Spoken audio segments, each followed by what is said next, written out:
મહેલમાંથી મેલડીને ઉત્પન્ન કરીએ અને જો આ રાક્ષસને ઈ જ મારી શકે, આપણું કોઈ મારી શકીએ નહીં, તો આપણે સર્વ દેવીઓને મેલડીને ઉત્પન્ન કરીએ. ને ઈ વાત બરાબર છે.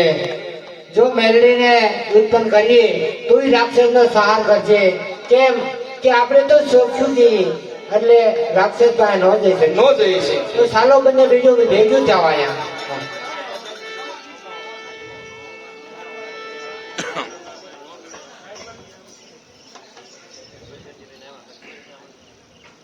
હા દેવી. હા. અરે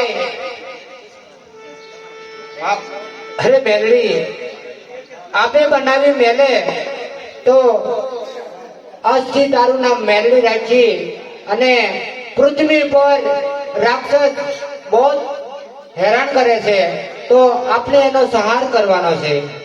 મારી બહેનો, એ પણ તમે જરાય ચિંતા ન કરતા. જો તમે મને અંગ ઉતારી અને મા મેલડી જેવું નામ ધરાવ્યું છે તો એ રાક્ષસનો જરૂર વધ કરી અને તમે જોયા કરો. બહુ જાવ છો. બહુ સારું.